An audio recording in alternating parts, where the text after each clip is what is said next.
Next আসেন। ছেলে coming sir. Yes coming. আচ্ছা আপনি ছেলে কামিং বললেন, ব্যাপারটা তো বুঝলাম না।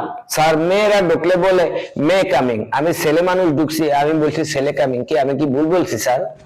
ও আচ্ছা আচ্ছা, ঠিক আছে আপনি বসেন বসেন। ঠিক আছে স্যার। আপনি কোন জায়গায় বসছেন? আপনি উপরে বসেন। উপরে বসবো? হ্যাঁ হ্যাঁ। আচ্ছা আচ্ছা স্যার।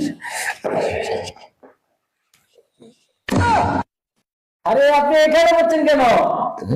আপনি আমার মতো বসেন, আমার মতো এরকম এরকম। ও এরকম বসতে হবে? আচ্ছা আচ্ছা, আগে তো ঠিক আছিল। এইভাবে না তো, আপনি সুজে বসেন, সুজে বসেন, এইভাবে এইভাবে আমার মতো এরকম। ও সোজা বসতে হবে? ঠিক আছে স্যার, ঠিক আছে, সমস্যা নেই।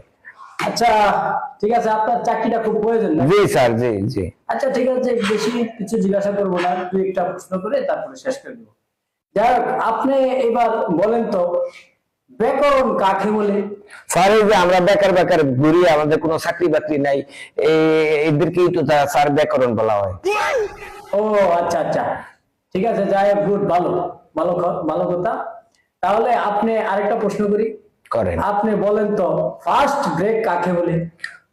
স্যার ফার্স্ট ব্রেক, যে গাড়িতে আপনার এই ইন্টারভিউ দিতে আসছি আমি, এই গাড়ির ড্রাইভার যে ব্রেকটা ফার্স্টে করছে ওটা কি ফার্স্ট ব্রেক বলা হয়? ঠিক বলছে না স্যার? হ্যাঁ ঠিক আছে ঠিক আছে, ভালো উত্তর দিয়েছে, ঠিক আছে। তাহলে আপনার চাকরিটা খুব দরকার নাকি? জি স্যার, আমার চাকরির জন্য আমরা আপ্রাণ চেষ্টা করবেন স্যার। আচ্ছা ঠিক আছে, আপনার চাকরির জন্য আমি আপ্রাণ চেষ্টা করব, ঠিক আছে। ঠিক আছে স্যার, ধন্যবাদ স্যার। আচ্ছা ঠিক আছে, আসসালামু আলাইকুম। ওয়ালাইকুম সালাম। ইন্টারভিউ দিতে আসছে, একটা প্রশ্নের উত্তর দিতে পারে না, কি বলে চাকরি?